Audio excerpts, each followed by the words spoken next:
ஓம் சாந்தி. ஆத்மாவாகிய நான் இப்பொழுது என்னுடைய ஆசனமான புருவ மத்தியில் இருந்து கொண்டு என்னுடைய மனமானது லேசாகவும் ஒளியாகவும் இருப்பதனை பார்க்கின்றேன். உலகத்தாயான ஜெகதம்பா சரஸ்வதி அன்னையின் வாழ்க்கை வரலாற்றையும்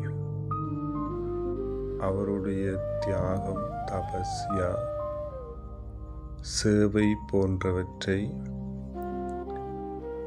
எனக்குள்ளே நான் மீட்டி பார்க்கின்றேன். இந்த யக்கியத்தின் தாயாகிய ஜெகதம்பா இந்த ஆன்மீக வாழ்க்கையின் முன் உதாரணமாக திகழ்ந்தவர். பரமாத்மாவின் ஞான மொழிகளை தன்னுடைய புத்தியிலே பதியச் செய்து அனைவருக்கும் விளங்கக்கூடிய வகையில் இலகுவாக புரிய வைப்பவர்.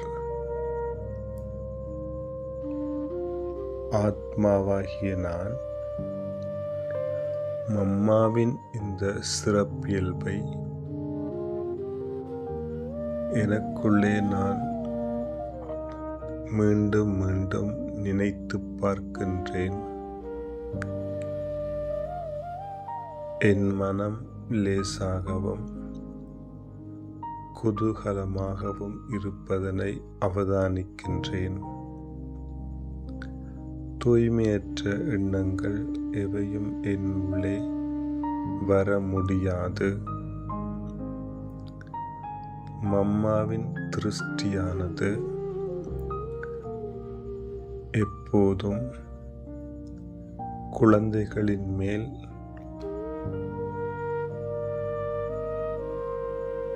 கண் இமைக்கும் பொழுதெல்லாம் கிடைக்கும் என்பது உத்தரவாதம். யக்கியத்தின் தாயாக இருந்து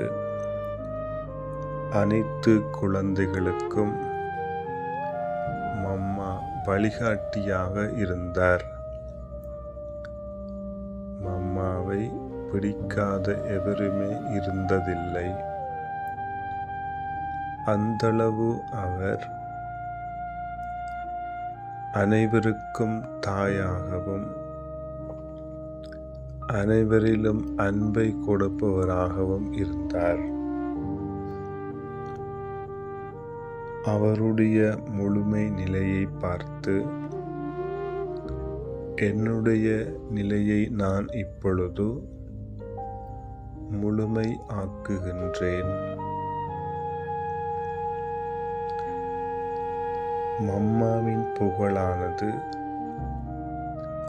இன்று முழு உலகிலுமுள்ள மக்களால் பாடப்பட்டு வருகின்றது.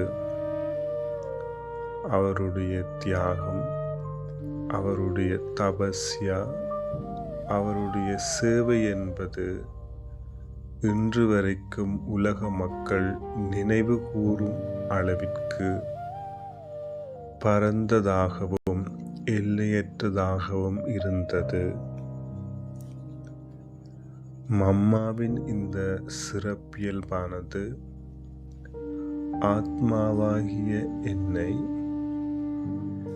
மென்மேலும் இந்த பிராமண வாழ்க்கையில் உயரச் செய்கின்றது.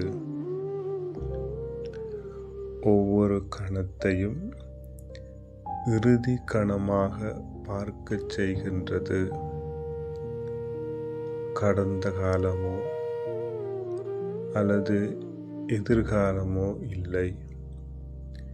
இன்று மட்டுமே நான் உயிர் வாழ்கின்றேன்.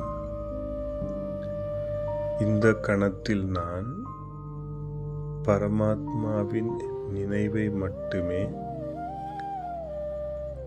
உறுதிப்படுத்திக் கொள்கின்றேன். இதனால் ஒவ்வொரு கணத்தையும் நான் பெறுமதியான கணமாக வாழத் தொடங்குகின்றேன். மம்மாவின் பராமரிப்பு, அவருடைய ஆசீர்வாதமானது ஆத்மாவாகிய எனக்கு எப்போதும் கிடைத்து கொண்டிருக்கின்றது. எனவே ஆத்மாவாகிய நான் சகல பேறுகளையும் பெற்று முழுமை நிலை அடைந்து என்னுடைய மற்றும் முழு உலகத்தினுடைய ஆசைகளையும் பூர்த்தி செய்பவனாக ஆகுகின்றேன். ஓம் சாந்தி.